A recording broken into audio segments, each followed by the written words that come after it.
Welcome to Slow News Day. I'm Steve Poikinen.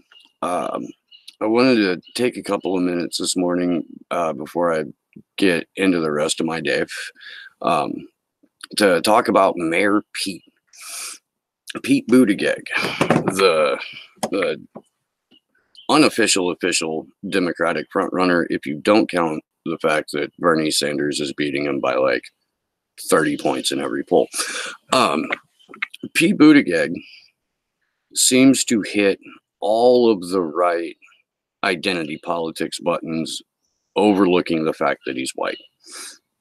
Um, he's a relatively small town mayor. He's a gay man. He's a former service member, which we're going to get into. And he stands for absolutely nothing. He doesn't believe in a living wage. He doesn't believe in Medicare for all. He is a self-admitted staunch ally of Israel, celebrated bombings on Gaza. Overlooked in a lot of the talk about Pete Buttigieg is the fact that he's a former Navy intelligence officer. I don't know if you guys know what former Navy intelligence officer translates into 99 out of 100 times. But what that translates to is I am about to get a job in the CIA. Pete Buttigieg was on David Axelrod's podcast in 2017, where he mentioned that he had a botched interview with the CIA. Now, I don't know about y'all, but if you applied to the CIA and you fucked it up so bad, would you tell David Axelrod about that? Would you go on anybody's podcast admitting that as a former Navy intelligence officer, you applied for a job at the CIA, and with your credentials and with your multiple languages and with your computer skills, failed to get a job with the CIA? Are you fucking kidding me? I don't know if y'all remember or not, but about a year ago, Jimmy Dore and a number of other left media were talking about the CIA Democrats that were running for office in 2018.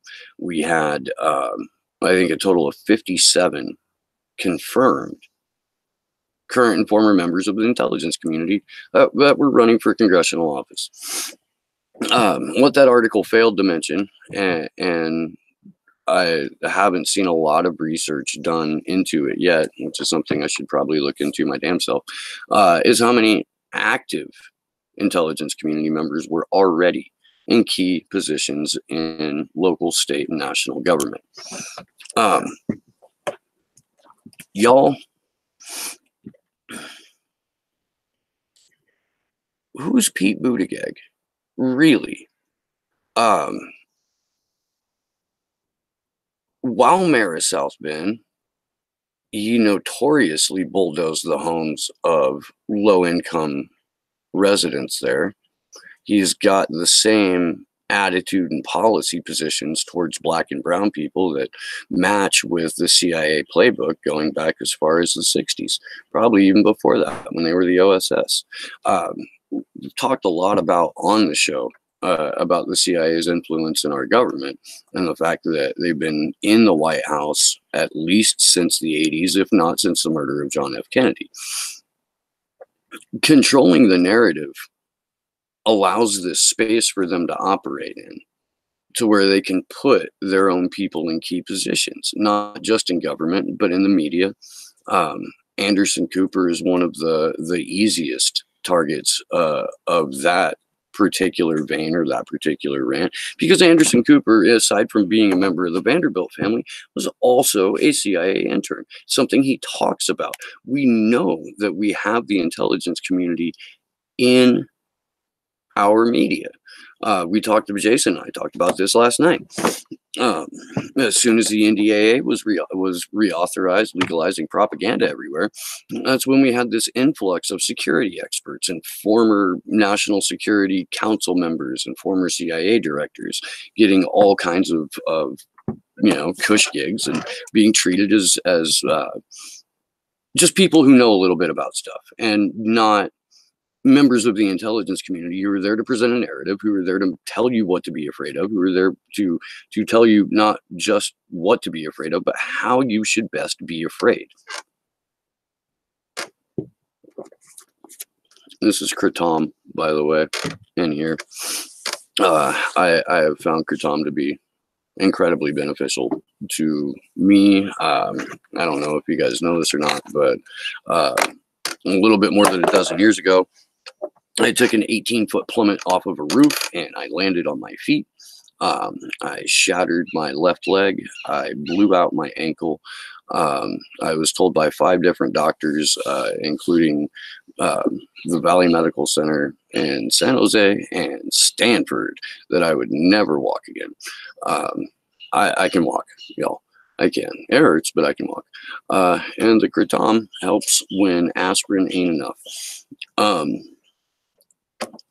I am rambling.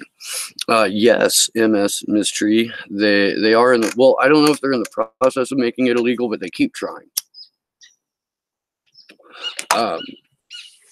It would be right for the United States of America to criminalize a substance that doesn't harm you, that helps get you off of more addictive substances. Because they can't put it into a pill and market it. I am getting a little bit off track here. I do want to talk about Mayor Pete a little bit more, because we're seeing the narrative in the media that he is the true and rightful candidate. There are a couple of centrists that I engage with on social media, and they have no real reason as to why he's their guy. They just know he's their guy. What does he stand for? Well, he's articulate. He uses great buzzwords. He's got mesmerizing, hypnotic blue eyes. He hits the identity politics. He pisses off Mike Pence like that fucking means something. Like Mike Pence's opinion on anything counts. Like it's his own opinion. Mike Pence's opinions are put on a fucking piece of paper. There's some zeros attached to 1 or 2 other numbers. And once he receives the fucking check, he's got his opinion. I grew up in Anderson, Indiana. Anderson, Indiana is Indiana's 6th congressional district. It's where Mike Pence was a representative for a number of years before becoming governor, before becoming vice president. Mike Pence has shepherded the town of Anderson, Indiana, into being an almost entirely economically segregated community. Rampant drug use, rampant meth and heroin problems. And all of this happened after I was long gone. I'm not going to take credit for the downfall of my hometown, even though I would like to.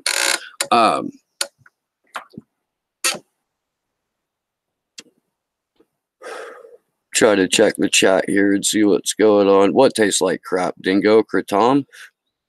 Well, I mean, yeah, but so does yerba mate, and it works. I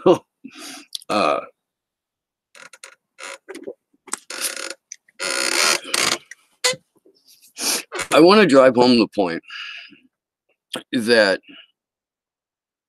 2020 is going to be crazier and more corrupt than 2016. And I think a lot of that has to do with running CIA candidates for president. We're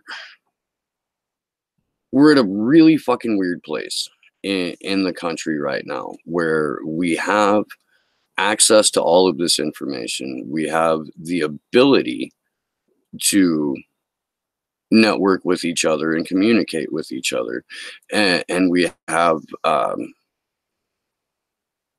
I guess the potential is what I'm looking for. We have the potential to come together as people to protest this shit in a way that has not been possible before.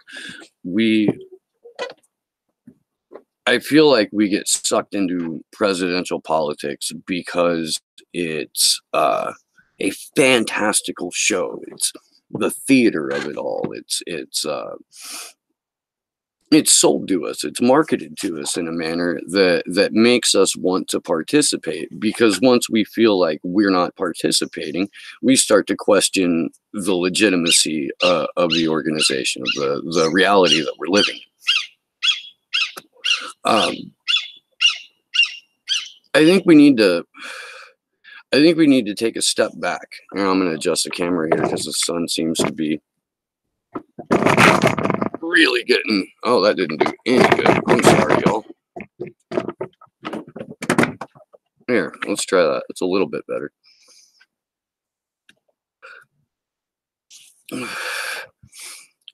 Let me get back to where I was at. I think that if we take a step back from presidential politics, I think if we look at the situation that we're currently in, where 80% of us can't afford $1,000 emergency, where student debt is something that people can carry with them for the rest of their lives, where GoFundMe for All is the national healthcare system, where we're dying bankrupt from preventable illnesses, is just the cost of freedom in America. We can do something about this.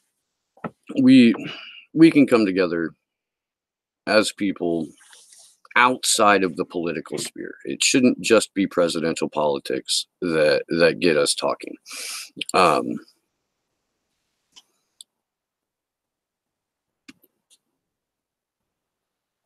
I don't know. I think that's all I have for right now. There's a podcast from David Axelrod that I'll link in the description later, and that's where you can hear Pete Buttigieg talking about his experience trying to apply for the CIA.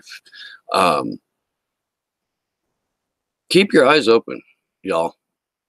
Stay on top of this. Don't let the narrative co-opt your critical thinking skills. I'm going to be back later with some more, but I have to go pick up my son from kindergarten. So until then, good luck to us all.